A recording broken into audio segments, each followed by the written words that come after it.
Okay, so let's go through another practice test. And this one comes from the Cambridge Official 8 practice test.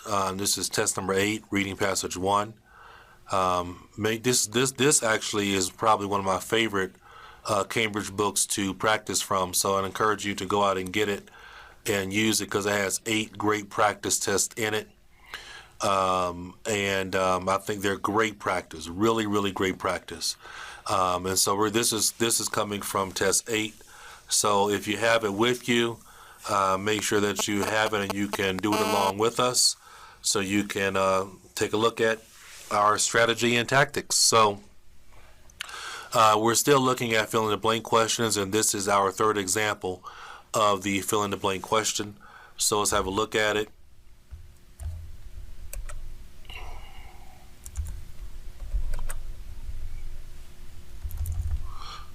All right, and this is, well, it's too big. Well, it's better. All right, so this is the Phoenicians and almost forgotten people. I know about the Phoenicians because I love history, but you know, if you don't, that's what the title of this is. So sometimes you find the reading passages are interesting to read, sometimes you don't. But that doesn't matter because it's really not about your background knowledge. It's about your understanding of strategy, tactics, and English.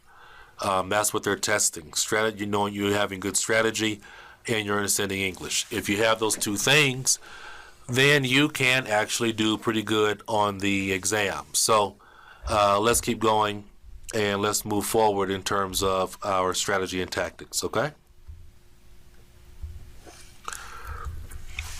So here we have 8. Wow, we have eight questions that we're doing.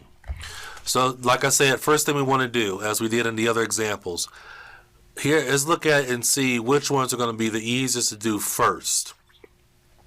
Some of these have some really great words. Wow. A lot of these are going to be easy to do. Number 2, I would probably start with number 2. Because it has the words 50 ships and Egypt. Number 3 is also easy to find because of the word King of Israel and Phoenicia. Number 7 is probably easy to find because of the word carved and the word cedar. So I would probably start with 2, 3, and 7. That's what I would probably start with, 2, 3, and 7. If I come across the keywords of 4, 5, and 6 and I recognize them quickly, I can do those also. But I think if you're talking about which ones are the easiest to find first, it will be 2, 3, and 7. If you know where number 3 is and you know where number 7 is, then you know numbers 4, 5, and 6 are in the middle. You know number 1 will be found before number 2, and number 8 will come after number 7. That's the beauty of having a fill-in-the-blank question. That's the beauty of it, because the question goes in order. And when you know the questions go in order, it's much, much easier for you to be able to handle and manage your getting them right efficiently. So I'm going to start with number 2 first, and then we're going to move on from there and find number 3, and then find number 7 also. Okay, so first I'm looking for 50 ships and Egypt. And I know for number 2, when I find my sentence, I'm looking for a person or a person in a profession like teacher, because it says the word who. In an ancient story, a blank from Egypt, who. So we're talking about a person for number 2. So when I find my right sentence, I'm looking for a person or it could be a person or it could be a word like a lawyer. That's a person. It could be a word that describes a person also. So let's take a look.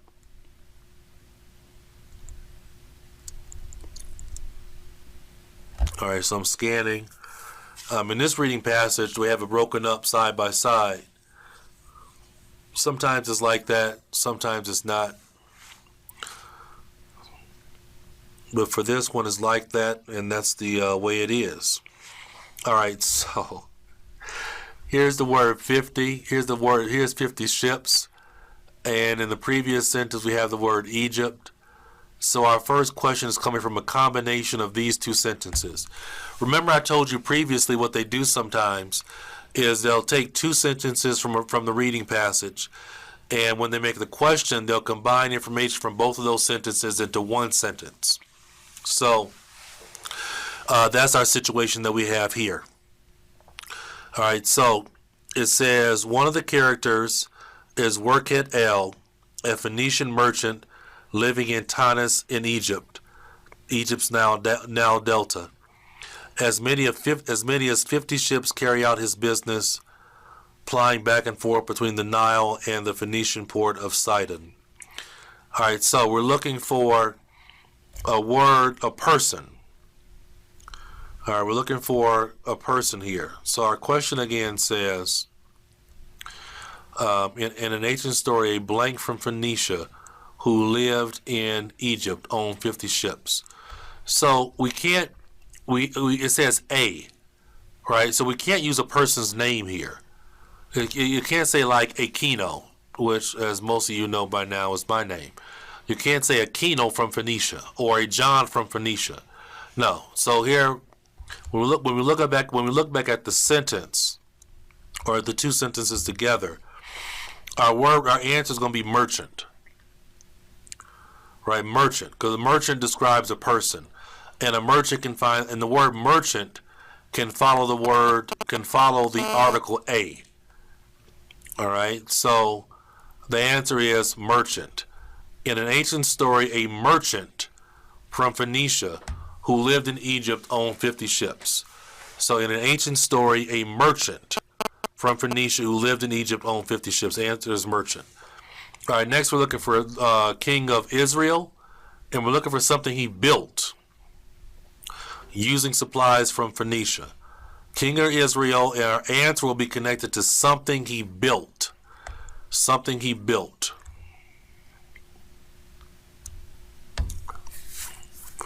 Ah, boom, there it is. King of Israel. Right there. King of Israel.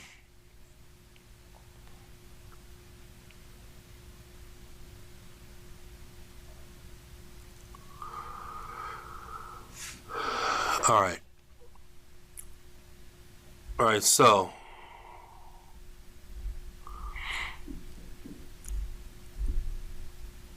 here we're going to start right here.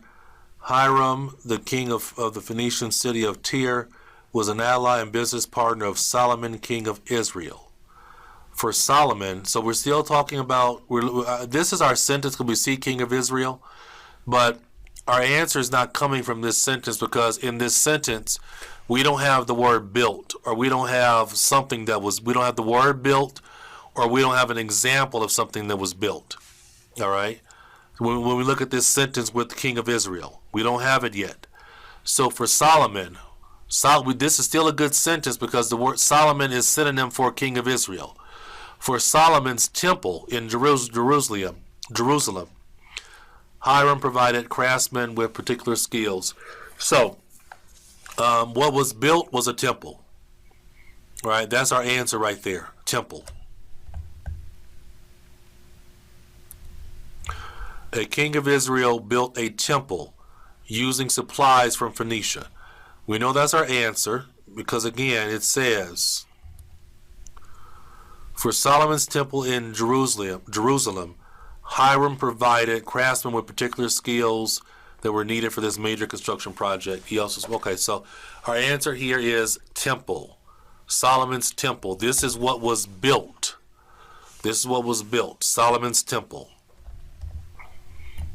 Now for our next one, we're looking for cedar and carved.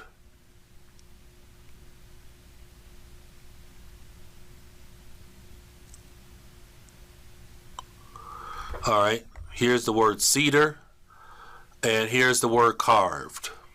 All right, so I will look at these two sentences to get number 7, cedar and carved. All right, so when we look at number 7, the Phoenicians carved blank as well as cedar. So we're looking for something that was carved. We're looking for something that was carved. Cedar is one thing, but we're looking for another object that was carved. It has to be a material that was carved. Okay?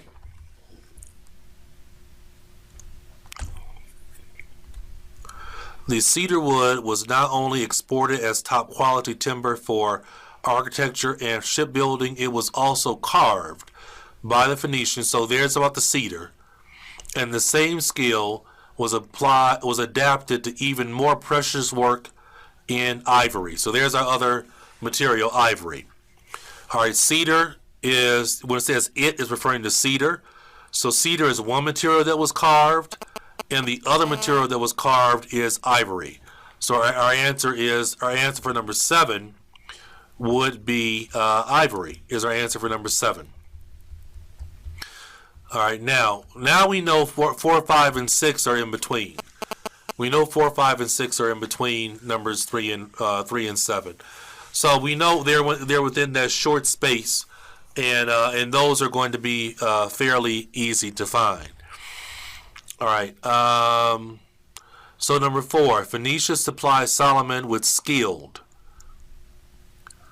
All right, Phoenicia supplied Solomon with skilled. So we know that it has to come in this area right here. These 4, 5, and 6. All right, so Hiram provided craftsmen with particular skills. All right, there's our answer for number 4 right there. Hiram provided craftsmen with particular skills. So skilled craftsmen. Craftsmen, for those of you who don't know, who are vocabulary challenged, craftsman is almost like a carpenter, or the old name for like an engineer, somebody who builds things. All right, so the answer for number 4 would be craftsman, because it says skilled craftsman. Number 5, the main material that Phoenicia sent to Israel was. Keywords in number 5, main material that Phoenicia sent to Israel. What was the main material? Again, we know our answers have to come in here. All right. He also supplied materials, particularly timber. All right. Particularly timber, including cedar from the forest of Lebanon. Particularly is our synonym word. So our answer is timber. Our answer is timber, the main material. When it says particularly, right, that's like saying like mainly, particularly, especially. It's like saying especially, right? It's like saying especially this. So our answer for number 5 is timber. Number 6, the kings of Phoenicia and Israel formed a business, blank, in order to carry out trade. Keyword here are kings of Phoenicia and Israel, and formed a business, blank. All right, our answer is going to connect to business. Has to.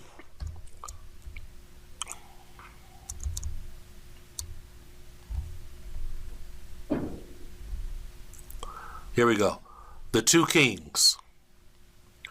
Right, the 2 kings. That's our keyword sentence there, because the sentence starts off talking about the kings of Phoenicia and Israel, and here it says the 2 kings.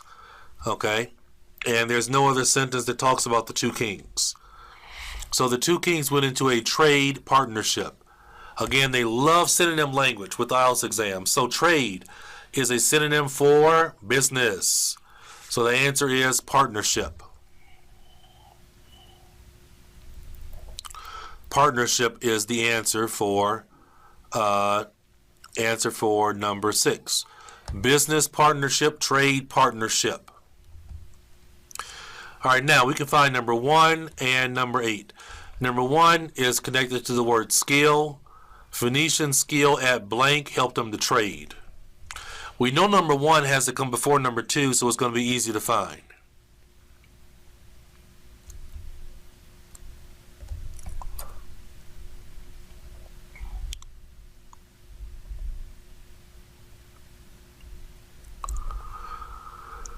All right, it's this sentence right here that starts with the word both. All right, because the word ability is the same as the word skill. So I know this is the sentence. The word ability is the same as the word skill. All right, the previous sentences don't have a synonym for the word skill. Both of these activities were based on seafaring and ability of the Phoenicians. So the Phoenicians had the skill of seafaring. Seafaring. Seafaring. Because ability is the same as skill. And our sentence says, the Phoenicians' skill at seafaring. The Phoenicians' ability at seafaring. So our answer that we would put on the blank line there would be seafaring. Seafaring. And number 8, the Phoenicians also earned a blank for shipping goods. They also earned a, whatever goes on that blank line, for shipping goods. What do they earn for shipping goods? Keywords here are shipping goods. So whatever our answer here, it has to connect to shipping goods. We know it has to come after number 7, which was right here with the word carved in ivory. So we're looking for something dealing with shipping goods. There it is, goods. All right, they took a commission on a much greater range of precious goods than they transported elsewhere. Answer is commission. Commission. Because our question says the Phoenicians also earned a blank for shipping goods. Again, it's all about synonym language. They took a commission for shipping goods. They earned a commission for shipping goods. All right. So shipping and so earned and took, they're using a synonym language. And our correct answer would be commission. Okay? So, thanks a lot, and I hope you enjoyed these examples on how to do the fill in the blank question. And now I hope you're clear on how to do the fill in the blank question. All right? So, I'll talk to you soon, and we're about to now move on to the short answer questions yet next, so I can teach you how to do them. Take care.